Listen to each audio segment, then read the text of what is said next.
What's up, peeps and geeks? This is Optimus Prime, aka Optimus Prime, here with another Transformers third-party review. Today we're going to be reviewing the GCreations GDW 03, I believe. What's his name? I forgot. Rebel. And this is their take on IDW Prowl. At least I think that's Prowl. It kind of looks like Prowl. I think it's Prowl. Hey, let's put this down.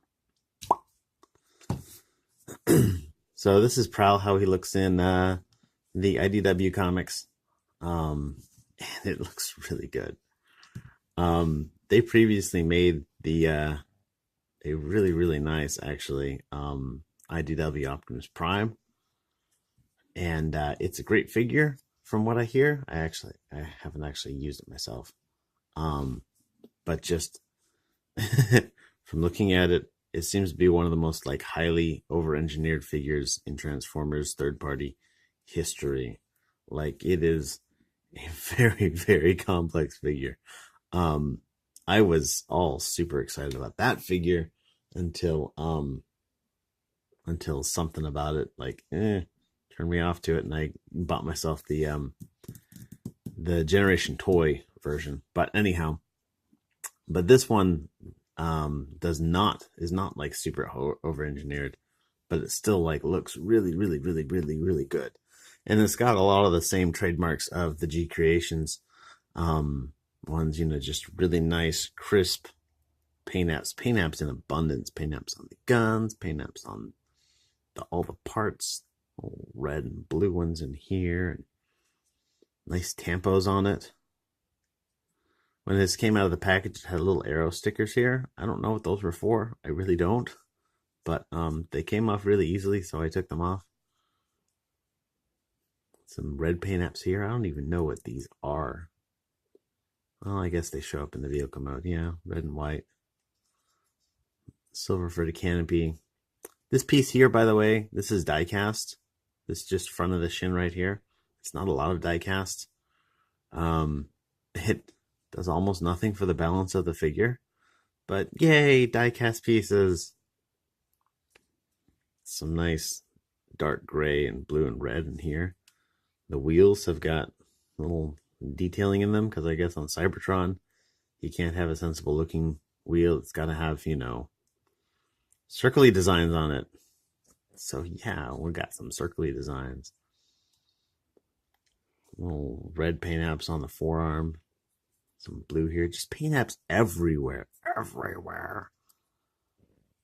Actually, you could probably use some paint apps on here, except that I can tell from looking at that and feeling it that this is POM, or polyoxyl methylene as they like to call it, and that doesn't take paint too well. So this is just really a gorgeous piece of work. Paint apps in here. This is truly a really just impressive looking figure. And it looks like he stepped just right out of the comic. He looks really great. Let's see how he looks with like I said, I don't have the GCreations one, but I've got the Generation Toy Op X. And I mean, they scale well. They, of course, have the same visual qualities to them, because they both came off of the IDW pages.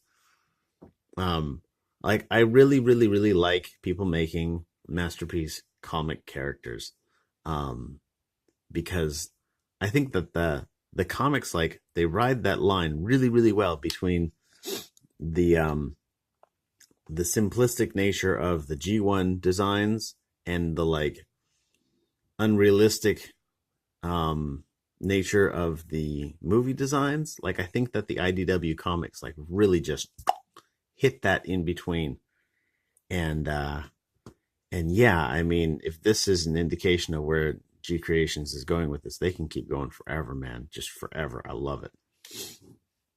But let's talk about his accessories. He comes with these. Oh, whoops! For a second, I thought my light broke.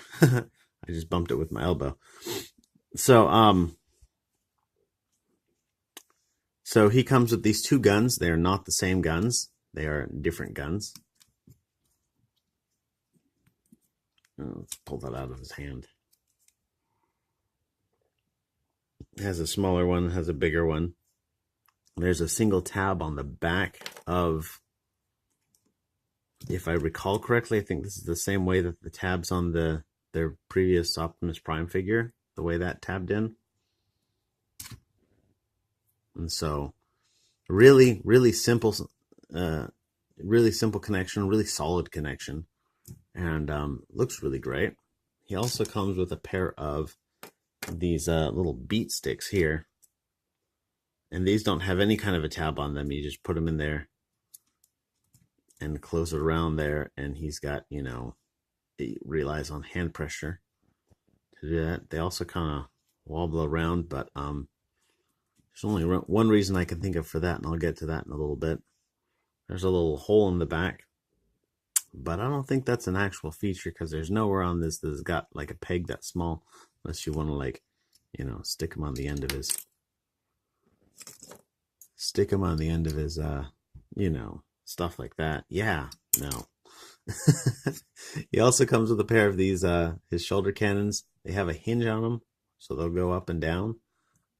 They just tab in. These don't stay connected during transformation. Some of you are going to absolutely hate this, and some of you are going to not care. I'm one of the people who don't really care. But yeah, in terms of articulation, he's got a ball joint at his head. It allows him to look up quite a bit, look down not really any at all because his big ass chin gets in the way. Tilt head side to side, and of course unimpeded rotation about. His shoulders, so they've got a hinge in here that allows him a little bit of back and forth. Not much, but a little bit. It's got a hinge here that they'll go up, you know, as far as your cannons will allow you to go. He's got a hinge here that is tight too, that allows it to go around. Now you want to keep in mind that this piece right here, this is all separate, and this is all on its own little hinge joint, which is also really tight. So you don't need to worry about that coming around, but it might. I think it's a little, I think that this is kind of a weird excuse for door wings, but you know, whatevs. This piece rotates around, but I'm not sure exactly why. Like it only really looks right in its default position. He's got a double joint at the elbow, allows for a pretty good range of articulation. His wrists are on a swivel. At first I didn't think that they were, but they're actually just really tight. And then he's got all four joints are on one hinge. So you're not really going to be, this is really just for the guns. It's not going to add any good posability options there.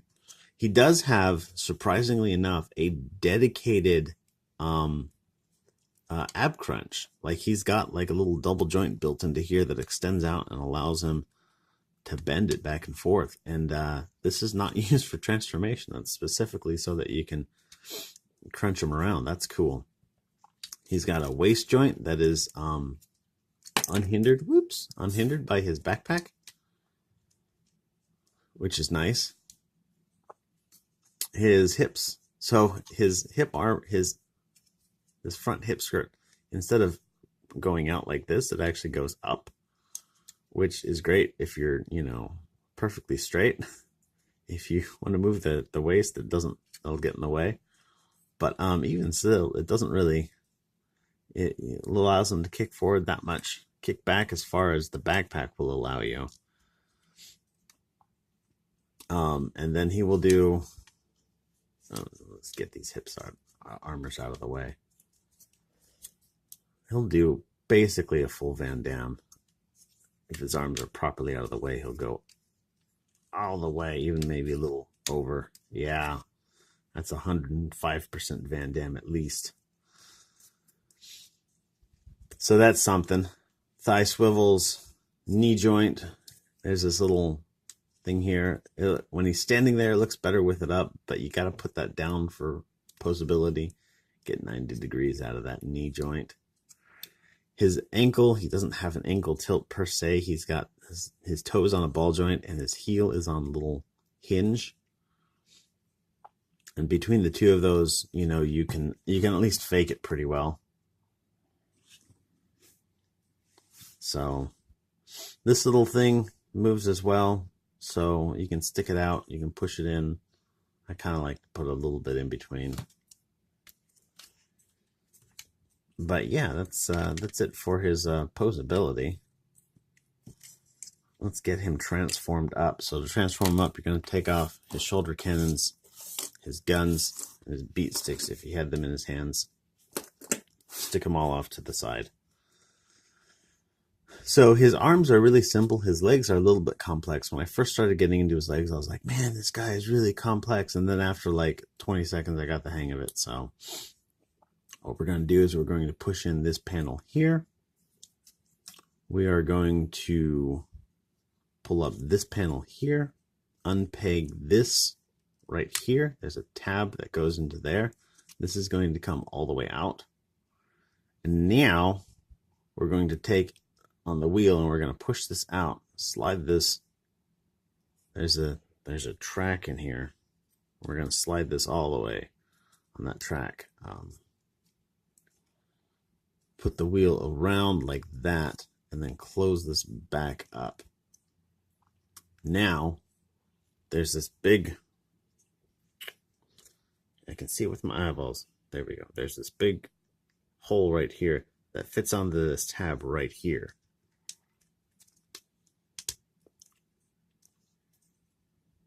Boom, like so. Yeah, like so. Now, if you can see here, there's these two hinges, this double hinge right here. We're going to rotate this at a way like that. And then we're going to take this whole assembly here. We're going to, so there's a hinge here and there's a hinge here. So basically you're going to hold this level and you're going to rotate this all the way around that it'll go. Like so. Bam, like so. Now we're going to come up to here. We're going to pull on this shin right here. And this will unpeg this tab from down here. And there's these two hinges in here. It's kind of hard to see because everything's gray. My lights don't like to light everything up as well. So there's those two hinges. So we're going to take this and we're going to basically put this up on the double hinge there. Put his toe down. And you can see kind of, not really, maybe. Let me move this back out of the way. There's a hole right there, this slot. And there's a tab right here. So we're going to turn that. We're going to put that tab into that slot.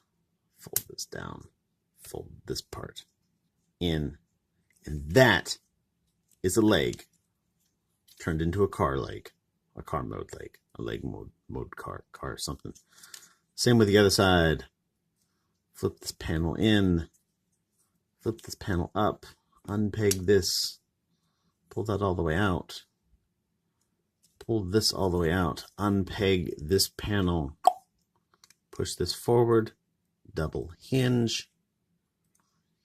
Double hinge. There we go. Double hinge. Put the toe in, the wheel in. Put that in. Toe into that peg. Get that lined up so it goes in. Bam. Like so. Slide this about.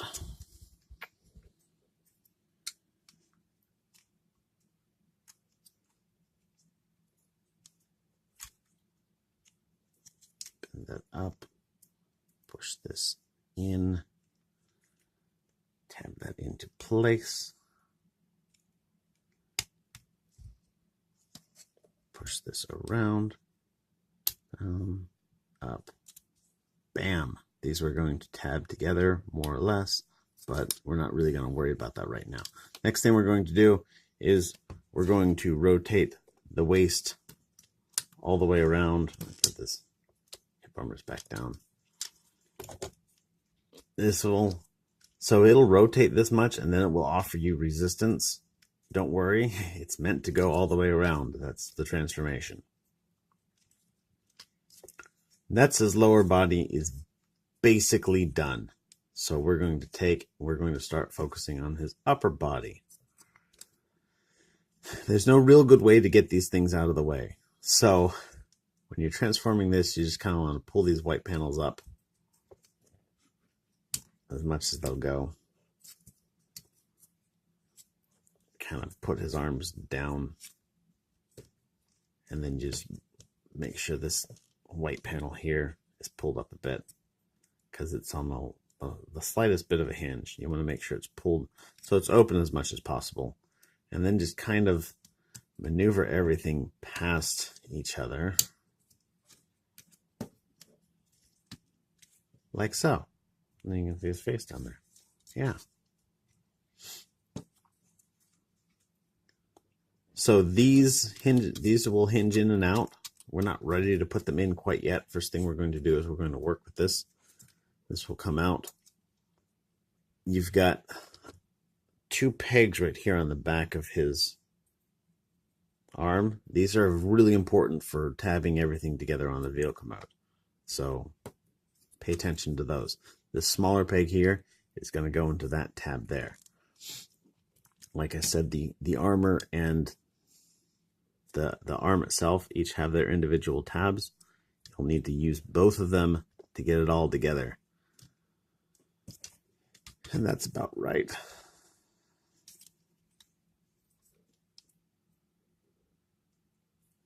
One thing I should have done before I tabbed this in, keep this in mind, you want to rotate this around.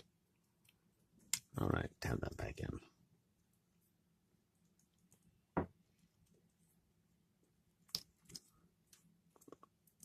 There we go.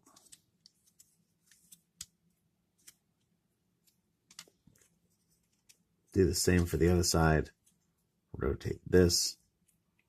We're going to put this tab and this slot back together.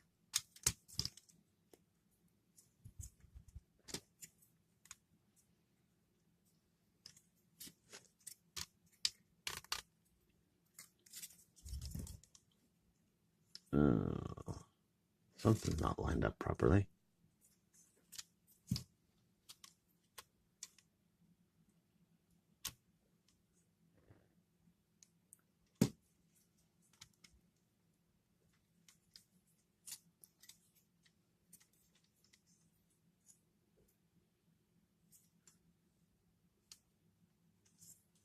That's a weird thing that I have never encountered before.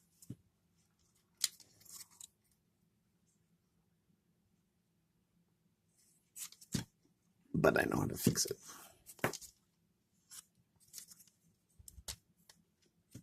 So basically, this arm rotates all the way around. You want to make sure, because I mentioned that these shoulder armors, they're on their own little swivel in here. You want to pull that swivel back as far as it'll go. So that way, when it all tabs together, that's even worse than it was before.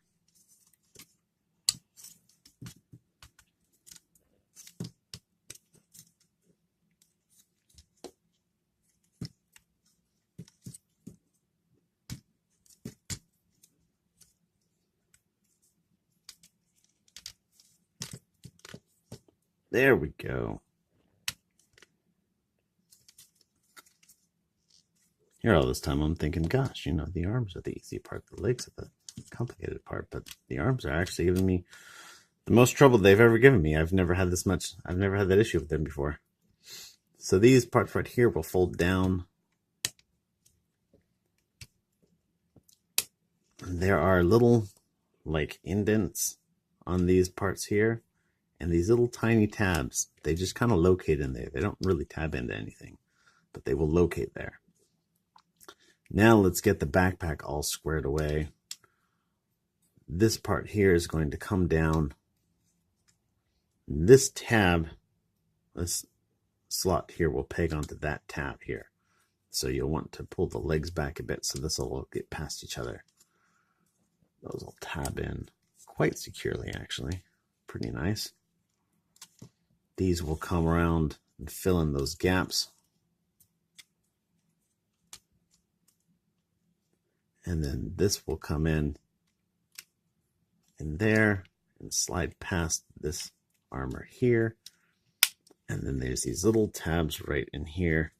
Sorry, these little slots. And these tabs that are on the back of the arms will kind of fit into them. I've never really gotten them to sit like super, like where I felt that they were like ultra secure. But they will go in there. Pull this piece out. Pull the legs back up. And then you've got the slot right here.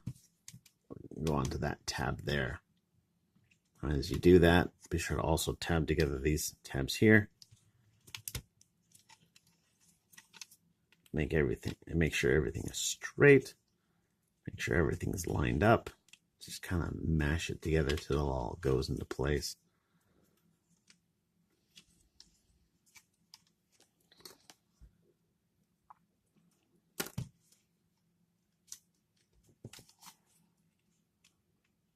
I feel that when it comes to tabbing this guy all together, he has an issue with symmetry. Like not everything really wants to like tab in super solidly, so there's a little bit of slop to it, which means that there's a little bit of asymmetry to it.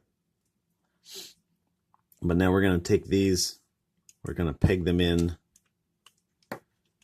There's these little tabs on what used to be the legs, now they're the back of the car. See these little slots in here? Right there. Peg that sucker into there.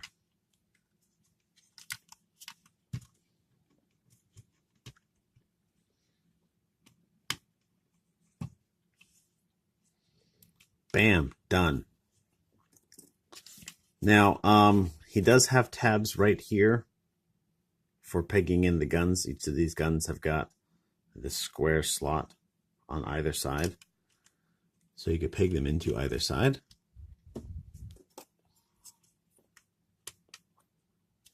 You can also, this is not advertised, I understand, but you can put them in here.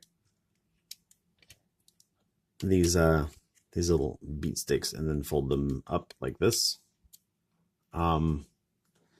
There's no other way really to store these, and I can only think of that being the only reason why these have a hinge on them.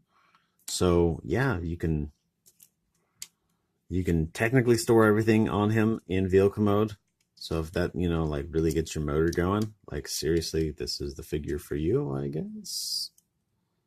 I don't know. I have no problem with like getting a little baggy and putting everything together.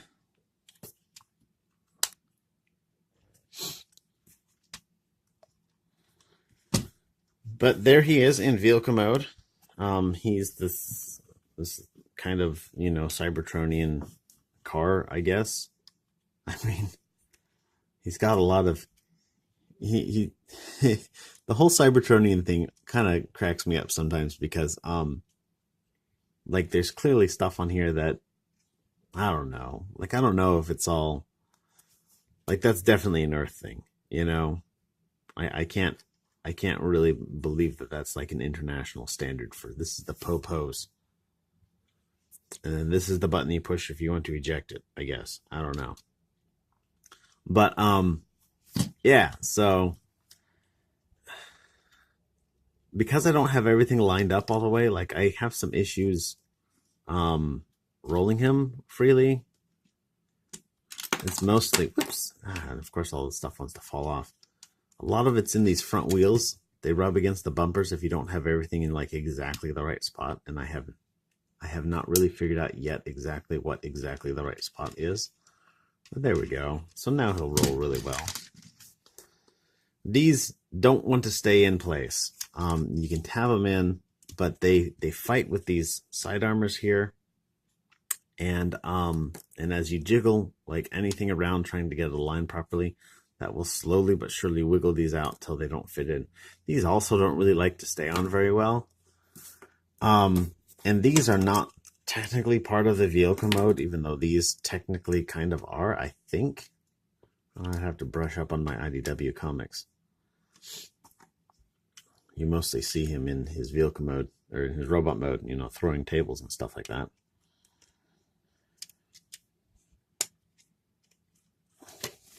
But he looks really good. He transforms really well.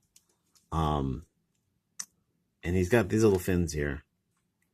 I'm not sure exactly what they do, except just, you know, I don't know. But those will move up. Those don't serve any purpose in the robot mode either, so they're just for vehicle mode. But you know, of course he's gapping here a bit, but it's not like really bad, especially if you hold it at like pretty much any angle. Like if you look at it straight down, you're like, man, I can like see everything through that guy. But if you've got it at some kind of an angle, like it works really well. These canopy sections line up quite well, and so it really helps to make the vehicle mode look good, and the vehicle mode does look really good. This figure is definitely recommended from me. If you are collecting or interested in collecting more of the IDW concept, like this is the way to go. This figure itself is on loan to me from a friend of mine. I'm not like the hugest Prowl fan, but if they come out with a smokescreen version, I will probably get that because I'm a sucker for smokescreen stuff. Smokescreen is one of the few G1 toys I had as a kid, so I mean, some warm fuzzies there. But this is a good figure. The more IDW styled figures we buy, the more they see that we want them, and the more of them they're gonna make. So if you like what GCreations is doing, support them. If you like this figure itself, buy it. I'd hate to see it, you know,